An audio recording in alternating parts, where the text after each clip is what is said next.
Well, hello again, beloved students, and welcome to this next edition of our ongoing series, AP United States History and You.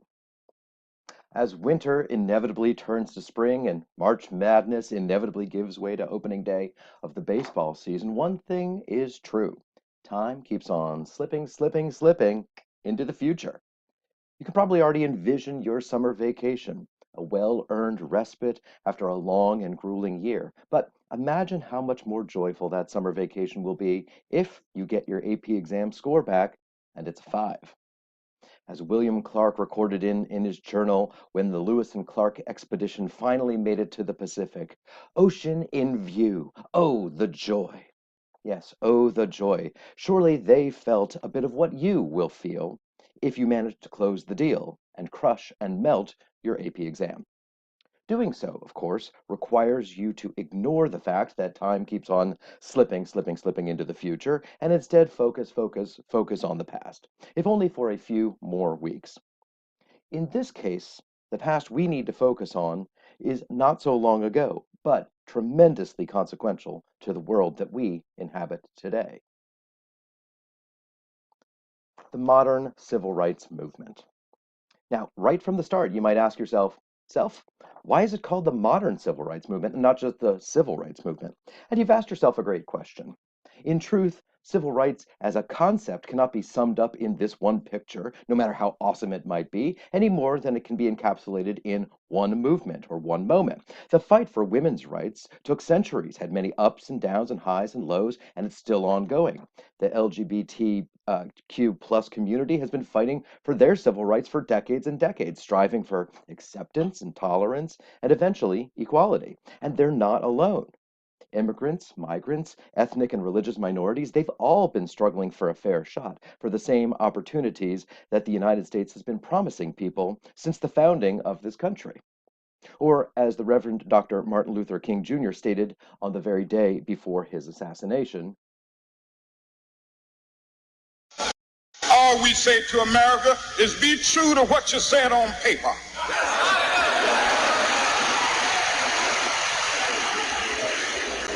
If I lived in China or even Russia or any totalitarian country, maybe I could understand some of these illegal injunctions. Maybe I could understand the denial of certain basic First Amendment privileges because they haven't committed themselves to that over there. But somewhere I read of the freedom of assembly. Somewhere I read of the freedom of speech. Somewhere I read of the freedom of press. Somewhere I read that the greatness of America is the right to protest for right.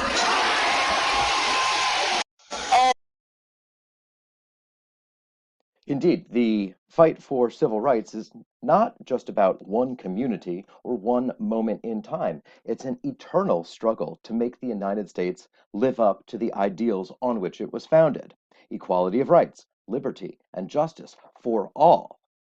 And communities of color have been striving for rights as long as there has been an America. First for their humanity, then for freedom, then for respect, then for legal equality, and then for social equality. It was, and it remains, an incomplete revolution, just as a woman looking at an all-male list of American presidents might say, our work is not yet finished, and indeed it's not. Or a Latinx person might, who gets stopped and asked to verify their citizenship status solely on the basis of their race might say, our work is not yet finished. The temptation in calling something the civil rights movement is to suggest that it was just a brief moment in history, entirely divorced from what became before or what came after. And that's why I like to add the word modern to the title. Because just as civil rights isn't exclusively about race or class, it's also not just about one chapter in your textbook. So let's try to connect this movement to all the struggles that came before it, and then see what happened when that movement splintered. Let's get right to it, shall we? Now, one might say that the civil rights movement began the very moment the Continental Congress signed off on the Declaration of Independence. You know the one that said that all men are created equal and therefore endowed with unalienable rights. You see that? Equal rights right from day one. Of course, no sooner was the ink dry on the Declaration when groups of people argued for a more expansive definition of citizenship and thereby greater access to those unalienable rights. Women struggled for over 100 years just to be considered citizens, deserving of something as simple as a voice in shaping the laws that governed them. And the cry for African American rights was even more poignant, for how could a country based in equality allow for a slavery based economic system that rested on a cornerstone of racial inequality? How could an America that called itself the land of the free also be the home of millions upon millions of unfree people? Is the figure in this image not a man and a brother? As you know, it took a civil war to answer that question. So while it is certainly true that some enslaved people got themselves free prior to the Civil War, either by escaping, being freed, or purchasing their freedom, it's hard to think of the true origins of the modern civil rights movement as being anything other than the Emancipation Proclamation. However, as you know, freedom is not the same thing as equality. And even the equality that was guaranteed to African Americans in the 14th Amendment wasn't true equality if state and national governments would not enforce that equality. Indeed, this is why Reconstruction was ultimately a failure. Because the promise made to the Black community, a promise to respect and protect the equality of all citizens, was broken time and time again over the next century. Which might be why in the opening lines of his famous I Have a Dream speech, Dr. King said, the Emancipation Proclamation came as a beacon light of hope. But 100 years later, in his words, the Negro is not free, crippled by the manacles of segregation and the chains of discrimination. And that is why in 1963, equality, true equality, was still just a dream. So when the last Union troops left the South and the Redeemer governments were allowed to enforce the laws pretty much however they liked, the result was the systematic disenfranchisement of the African American population and its relegation to second class citizen status. And you probably remember some of the important moments in that sad chapter. The emergence of the crop lien system, in which African Americans were essentially tied to an abusive rental system that created a spiral of debt and poverty that could not be escaped. Add to that Jim Crow laws, which denied people free access to facilities and services on the basis of a quote, separate but equal, unquote, system that was always separate, but it was never equal. In the civil rights cases of 1883, the Supreme Court ruled that the 13th and 14th Amendment did not apply to discrimination committed by private citizens or businesses. And then a decade later, they took that bad decision and made it worse in Plessy v. Ferguson, in which the Supreme Court gave its seal of approval to state laws about segregation on the basis of race. But please also remember that amid all of this misery and inequality, there was one ray of hope. Our friend John Marshall Harlan and his dissent in Plessy, in which he labeled segregation as a badge of servitude. He may as well have called it a legacy of slavery, which is the name that I gave to the information on this slide. So, in our rush to get to the modern civil rights movement, we always skip over some of the great pioneers of the late 19th and early 20th century. We should not do this. People like the great pragmatist Booker T. Washington, who accepted temporary segregation in the Atlanta Compromise, and then urged his countrymen to build up parallel institutions that would demonstrate the greatness of African American industry and artistry, such that segregation would eventually be seen as pointless and self defeating. Or W.E.B. Du Bois, who helped to create the NAACP and advocated action to get rights and equality right now, not decades later. Or Marcus Garvey, who suggested that the United States would never be free of its racism, and so going back to Africa was the best option. Or let's not forget noteworthy activists who, like Sojourner Truth of old, had a double mission, promoting rights and equality for African Americans and for women. People like Ida Boyles Barnett, who protested lynching while working as a journalist and a civil rights advocate, or Mary McLeod Bethune, who saw expanding access to education as the best way for members of the African American community to gain the tools necessary to claim equality. All of these people, from Du Bois to Tarbell, from Washington to Bethune, they all helped to set the stage for the real change that would come later on in the 20th century. And while many African Americans earned distinction during the First World War, even larger numbers initiated the Great Migration to states in the North and West. Freed from sharecropping and Southern oppression, many began to express a new freedom and confidence in those northern cities. And such was born the new Negro movement, in which African Americans felt that they needn't fear oppression and always live in the shadow of the white man. They could express themselves openly and creatively. And this flowering of artistic and cultural expression eventually earned the nickname the Harlem Renaissance. While the songs of Duke Ellington or the poetry of Langston Hughes didn't gain any new rights for people specifically, they did normalize the idea that African Americans had valuable things to say, to create, and to offer in modern society. And people don't destroy or oppress things that they value. And so the new Negro movement and the artists and musicians of the Harlem Renaissance certainly helped to bring Black voices to America's ears and their stories to America's bookshelves.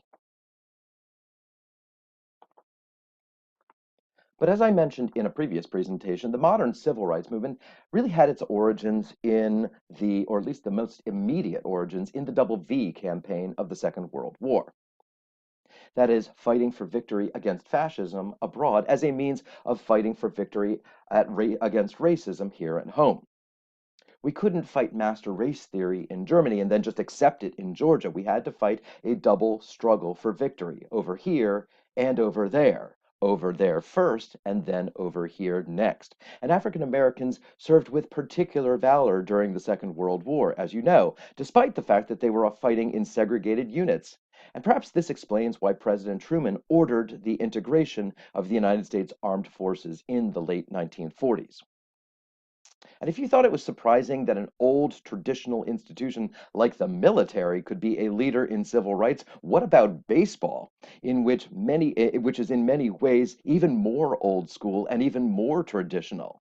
It's called the national pastime. When the Brooklyn Dodgers general manager Branch Rickey decided that winning ball games was more important than maintaining some arbitrary color barrier, he signed a man of singular talent, Jackie Robinson, to play ball for his club, and in so doing, desegregate America's pastime. And if you took good notes on that Cold War presentation, you probably remember that the NAACP Legal Defense Fund then took aim at segregation in education, first by suing to desegregate graduate schools and colleges, and eventually the biggest prize of all, K through 12 public education. And you probably remember the ruling in Brown v. Board, in which a unanimous Supreme Court declared that keeping people separate on the basis of race was inherently unequal and, to borrow a phrase from the Harlan dissent, a badge of servitude wholly inconsistent with civil freedom. But Brown v. Board was just one moment in the movement. Next up, Montgomery, Alabama, where the arrest of Rosa Parks introduced us to Martin Luther King Jr., who organized a boycott of the public bus system. The logic was Montgomery needs our bus fare money more than we need its bus service. And so the Black community organized ride sharing programs. They walked, they rode bicycles across town for months and months until eventually Montgomery caved in and changed its policy. And the success of the bus boycott underscored the key to Martin Luther King's approach to protest: nonviolence. This would be the most effective strategy for the next decade or so, and it informed the drive to integrate Little Rock Public Schools in 1957. 9 students, appropriately called the Little Rock Nine, were able to register and attend classes at Central High School, in part because of their courage, and in part because President Eisenhower used federal troops to protect those students. And it's an important moment because it suggests that the national government might, at long last, be willing to get back in the business of protecting African Americans against the states that refused to enforce the Equal Protection Clause of the 14th Amendment. But we're not ready to declare victory yet because, as civil rights advocates acknowledged, it's a long march to freedom. Now, you might wonder why the International Museum of Civil Rights is located in, of all places, Greensboro, North Carolina. And the answer is, in one word, Woolworths. In a phrase, it's the sit-in protest at the Woolworths lunch counter. And this is a great example of how a few people can do something so incredibly small and yet make such an incredibly huge difference. And so here's a short video on those sit-ins.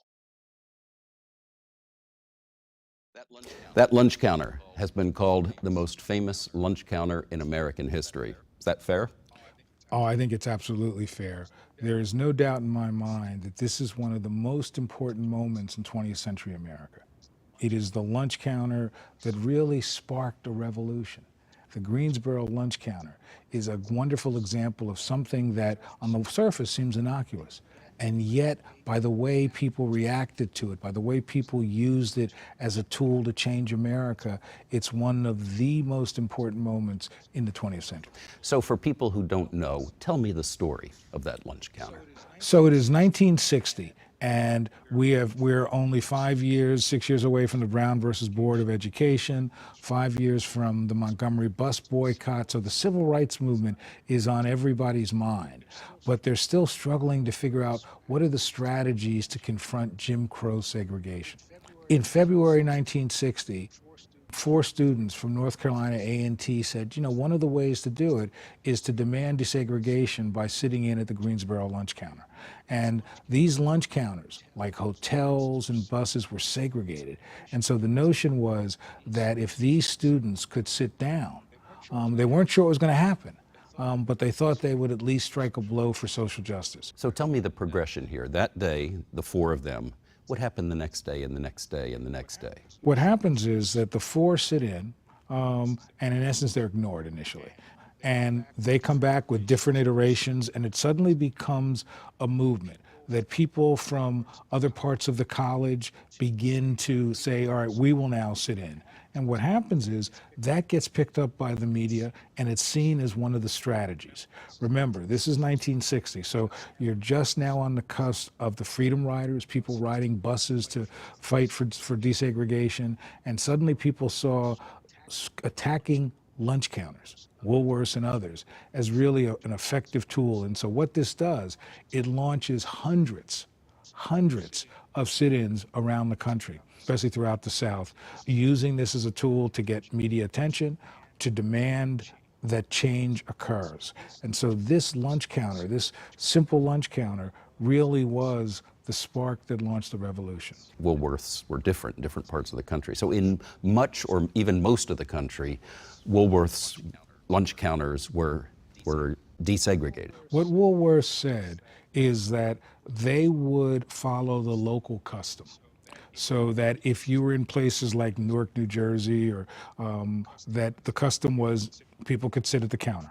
If you were in Alabama, Mississippi, North Carolina, the custom was Jim Crow segregation. So what Woolworths said is that we're not going to have a policy. We're going to follow the local custom. And it wasn't long after their sit-in that this lunch counter actually was desegregated. This lunch counter in Woolworths was desegregated in July of that year. So it was also a victory. So people could see this as something really important. But can I tell you why this is important to me in a personal way? Yeah. When I was a kid growing up in New Jersey, I thought the key thing in life, being a 5-year-old, 6-year-old, was running to Woolworths with my mom, right? And going to sit at the lunch counter and having a hamburger. I thought that was the greatest thing ever. So it's got to be 1957, 1958. I'm taken to North Carolina to visit relatives, not Greensboro, but Raleigh. And I'm in Raleigh, and my aunt and another relative are walking behind me, and I see Woolworths. So I run in and sit at the lunch counter. And I'm sitting at this lunch counter, and suddenly these white hands pick me up and take me over to the standing part where only colored people could stand. And I remember being dumbfounded. My aunt was terrified, and I remember being dumbfounded. And they served me a hamburger, and the taste was never the same. I never went back to Woolworths after that. But I'll never forget how much that hurt, just as a little kid from New Jersey. So then, when years later, I have an opportunity to sort of think about collecting and collecting this lunch counter, it became both a professional issue and a very personal issue. That So here's the thing that I hope that you understand about all of this. Movements are made up of moments. When a couple of things happen, they might or might not be part of some larger historical trajectory. But at some point, a walk and two singles begins to feel like a rally. A three-point shot followed by a steal and an alley-oop begins to feel like a comeback. And that's where I think we are at this moment. Baseball, the Army, Brown v. Board, Central High School, Greensboro. As the song goes, there's something happening here. What it is ain't exactly clear. So, following a 1960 Supreme Court rule that struck down segregation on interstate transit, a civil rights group called the Congress on Racial Equality planned the Freedom Rides, which were bus trips from the integrated North down into and through the segregated South. These journeys were long and dangerous and deadly, because segregationists, having dusted off their old Confederate battle flags, attacked the buses with rocks, guns, and incendiary devices. The attacks underscored the stark contrast in tactics employed by the two sides. Civil rights activists favored nonviolent protest, and segregationists resorted to violence and intimidation time and time and time again. And as this movement grew, universities became the next battleground, sometimes metaphorically, sometimes literally. Having won a lawsuit against the University of Mississippi's prohibition on African American students, James Meredith successfully integrated Ole Miss, but only under the protection of federal officials. And in 1963, fearing a similar move to integrate the University of Alabama, Governor George Wallace acted on his threat to, quote, stand in the schoolhouse door, unquote, to bar any African Americans from enrolling at Alabama. Again, federal officials calmly informed George Wallace that he would be arrested if he didn't move aside, and so he did, allowing for the first undergraduate students at Alabama to register for class. But this act of defiance earned George Wallace a reputation as a stubborn segregationist, and it made him a national figure in opposition to the movement. Eventually, George Wallace would run for president as a third-party candidate, winning several southern states in 1968 and breaking apart the so-called Solid South that Democrats had relied on since the end of Reconstruction. So when you hear that old Lynyrd Skynyrd song, Sweet Home Alabama, and you come to the line, in Birmingham they love the governor, it's this obstinate, racist, segregationist governor they love. Roll Tide. And it's that same year when organizers planned the so-called March on Washington to commemorate the 100th anniversary of the Emancipation Proclamation and to urge Congress to enact legislation that would not only recognize the freedom and equality of African Americans, but actively promote and protect it. And that's what brought Martin Luther King Jr. to the podium to deliver his famous I Have a Dream speech. Because until Congress acted and forced those states to protect all of its citizens, true equality would only ever just be a dream. And so the March on Washington certainly got people's attention, and it provided the movement with its crystallizing moment. But achieving equality required a lot more than just a famous speech. And so while 1963 might be the more famous date, 1964 was the time of true action. That's when organizers planned Freedom Summer, which was designed to have activists fan out across Mississippi and the South to register African Americans to vote. The volunteers worked tirelessly to add names to the voting rolls, dodging threats of violence, to help make the South a place where all people of all races could finally participate in their own democracy. And when Americans learned of the savage murder of 3 such activists, it convinced many that the time had finally come for the federal government to take a stand against such bigotry and violence. And so it happens. Congress was already hard at work trying to enact a meaningful piece of legislation to protect the citizenship rights of African Americans. They overcame a 60-day long filibuster by segregationist Southern senators. Then Congress passed the Civil Rights Act of 1964, which outlawed segregation in all public places and said that no one could be discriminated against on the basis of race or gender. And the next year, Congress focused on promoting access to the ballot box for everyone, passing the Voting Rights Act of 1965, which outlawed most poll taxes and literacy tests and put elections under federal control in areas of the South that had systematically disenfranchised the black population. It's not done. Then it passed the 23rd Amendment, which outlawed all poll taxes in federal elections. And all in all, that was a lot of progress done at the federal level. And that's one of the keys to the success of this phase of the modern civil rights movement. You can have all the grassroots organizing and marches you want, but if you can't convince people in power to support your cause, you probably won't be very successful. John F. Kennedy's support and that of his successor, Lyndon Johnson, helped pass these laws that finally made good on the idea of liberty and equality for all. Okay, one quick web extra. You might remember that time and time again, we have talked about how wealth gets transferred from one generation to the next through the transference of property. Well, because of racist redlining policies that we have talked about already, home ownership and therefore wealth transferal for African Americans was not a realistic possibility. That was until Congress finally passed the Fair Housing Act of 1968. So, in all of these acts and laws and constitutional amendments, we see one significant approach to creating social change: legislative action. But that is not the only way to turn a moment into a movement. Sometimes, much to the frustration of presidents, Congress just moves too slowly. And so, to spur them into action, presidents often resort to executive orders. In Lyndon Johnson's case, he issued several hundred orders, many of them designed to promote and support his agenda of improving the economic and social status of African Americans, and frankly, all poor people.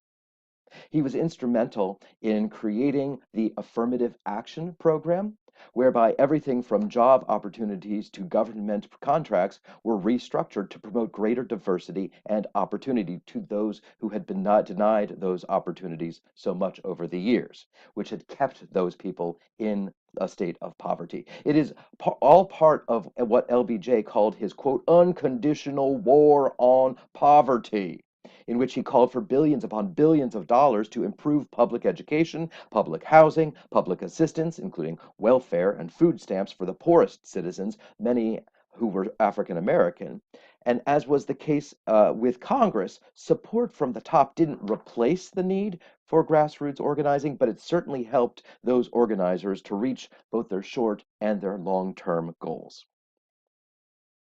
But let's not forget the contributions of the federal court system to this whole thing. You probably remember how the NAACP Legal Defense Fund brought suits against colleges and school boards to end racial segregation in schools and university, and the most famous advocate for the integration was Thurgood Marshall, who first won the Brown v. Board of Education decision and then got appointed to that same Supreme Court. We can't overstate the significance of Marshall's appointment to the Supreme Court. Of the 95 justices that had come before him, every single one of them was a white man. All of them. With Marshall, the Supreme Court began to look a little bit more like the America that it represented, although it would still take another 14 years before the first woman was named to the court. And during this era, activists also aimed to dismantle segregation and discrimination across American society using the court system. In US v. Heart of Atlanta Motel, the court found that private businesses that denied services to people on the basis of race were acting in violation of the Civil Rights Act of 1964. And 3 years later, the court made its ruling in Loving v. Virginia, striking down a state law that had forbidden interracial couples from obtaining state marriage licenses. And closer to home, in Swan v. Charlotte Mecklenburg Schools, the court found that in areas where racial discrimination had occurred, like in Charlotte Mecklenburg Schools, busing students was an acceptable way to ensure the proper integration of the school system. the more we tend to to look at something further in the past, the more we like to smooth over the rough edges of things, so that it can be tempting to think about every civil rights activist in the model of Martin Luther King. We like to believe that every civil rights activist agreed with and supported his nonviolent approach. Many did, but not everyone. And it's certainly true that peaceful resistance goes back further than the modern civil rights movement. Quakers were the first conscientious objectors to all American wars, even the one for independence. And you probably remember the great transcendentalist Henry David Thoreau, who wrote Civil Disobedience to protest the Mexican War because it might, and it did, lead to the addition of new slave lands in our country. So the ideas of nonviolence and peaceful resistance are not new or even unique to the United States, but they were employed to dramatic effect here. In Montgomery, peaceful marches accompanied an economic boycott of the bus system. In Selma, depicted here, marchers were abused and beaten by segregationists and local police officers, but they did not respond with violence. Dogs, fire hoses, billy clubs, they were all employed to turn back the civil rights protesters, but those protesters absorbed the abuse and proved that racists with weapons could not destroy or kill an idea of freedom, inequality, liberty, and justice for all. And that March on Washington in 1963 probably made the loudest, clearest statement about the power of nonviolence. The march was peaceful, organized, thoughtful, productive, and it changed minds and it brought people together, quite literally, united in one clear purpose. But just because groups like the Congress on Racial Equality and the Student Nonviolent Coordinating Committee embraced the peaceful approach to promoting change, others were open to violence if necessary. These included Malcolm X, who suggested that African Americans should claim their equal status in American society, quote, by any means necessary, unquote, even if that meant resorting to violence. And the Black Panthers embraced an even more militant approach to social change, suggesting that African Americans needed to go out and stake their claim to their rights and then defend them at all cost. And famously, Malcolm X sparred with Dr. King over which approach was most effective in achieving the goals of civil rights, as this short video illustrates, despite the unnecessarily intense musical accompaniment.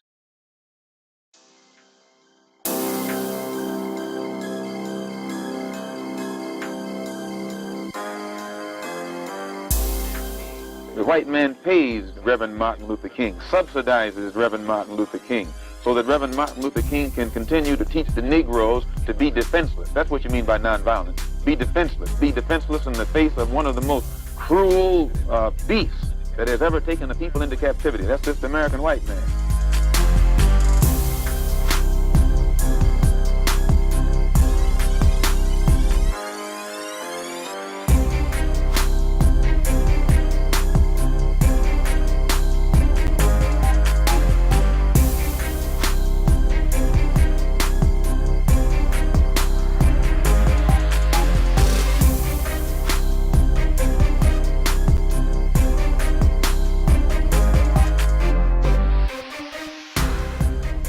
Malcolm X did serve a role. I think he played a role in pointing out the problem, calling attention to it, but his great problem was an inability to emerge with a solution.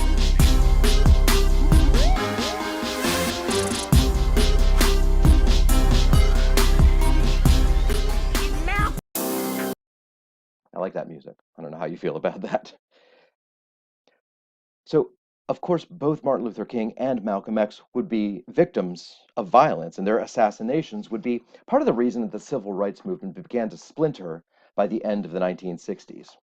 Sure, new leaders could emerge, and they did, but also, as you might remember, the 60s were a complicated time, with a lot of social, political, and economic, cultural, and military challenges, all of which had the effect on the course of the modern civil rights movement. The Watts riots in 1965 started as a protest over police brutality and poor living conditions, and it quickly escalated into a violent, destructive, and ultimately counterproductive uprising. What it did do was to demonstrate that merely passing laws promoting equality wasn't enough to truly make the society equal. And Dr. King himself came to see that civil rights and economic opportunity were connected and had to be connected, or else the movement could never truly achieve its goals. And so he established the Poor People's Campaign to advocate for social and economic justice for all people. It took him to Memphis in 1968 in support of African American sanitation workers who were striking for better wages and working conditions, which is what he was doing when he got assassinated. King also lent his support to the growing protest movement in opposition to the Vietnam War, linking social justice at home with peace and stability overseas. And at the same time, a group of more militant activists, some aligned with the Black Panthers, promoted something called Black Power, which was designed not only to secure rights for African Americans, but also to inspire fear and respect within the white community. What it did do was to cause many white allies to withdraw their support for civil rights and to focus on other issues, of which there were so many. And so now you can see how the movement seemed to kind of splinter at this point, with a lack of real unity in terms of leadership or beliefs or priorities or tactics or goals.